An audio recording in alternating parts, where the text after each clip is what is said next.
12월 7일 열왕기 하 3장 17절에서 18절.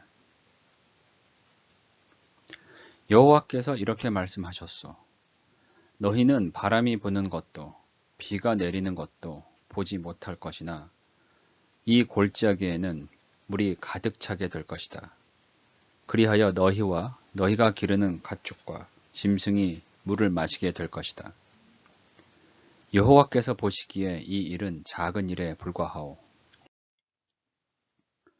인간의 생각으로는 불가능한 일처럼 보여도 하나님의 입장에서는 어려운 일이란 없다.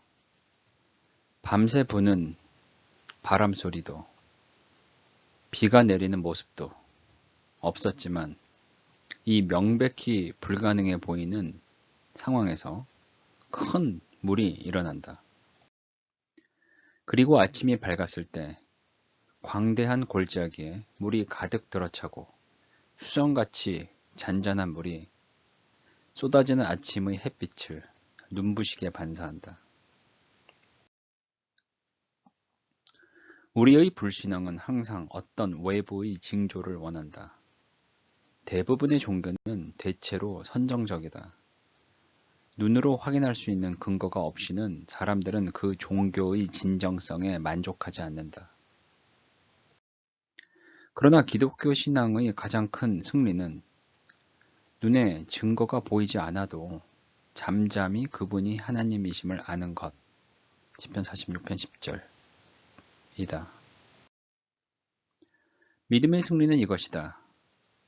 더 이상 앞으로 나아갈 수 없는 바다를 앞에 두고 가만히 서서 주의 구원을 보는 것이며 앞으로 나아가라는 주님의 말씀을 듣고 물을 향해 걸어 들어가는 것이다.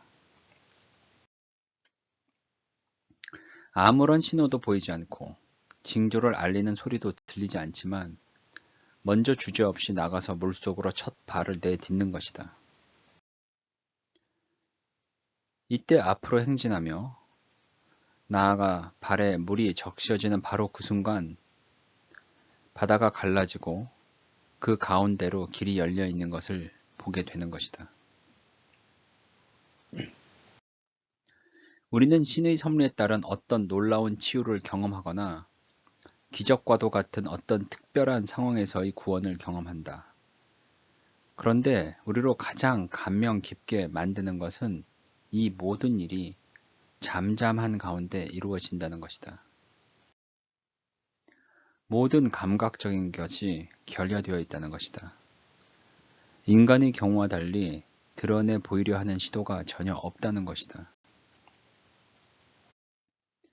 이 전능하신 하나님의 입장에 서서 볼 때 이것이 얼마나 쉬운 것인지 느꼈을 때 우리에게 갑자기 완전한 공허함이 찾아온다. 누미노제. 사람이 스스로가 피조물이라는 것을 절박하게 느끼게 되는 무섭고도 거룩한 신비 경험이 찾아온다. 그는 어떤 준비나 노력도 필요 없이 우리의 그 어떤 도움이나 조력도 필요 없이 모든 일을 다 하실 수 있다. 그러니 믿음이란 질문하는 것이 아니라 순종하는 것이다. 보지 않고도 먼저 움직이는 것이다. 가장 예상치 못한 때와 장소에서 가장 예상치 못한 방식으로 그가 일하실 것을 기대하는 것이다.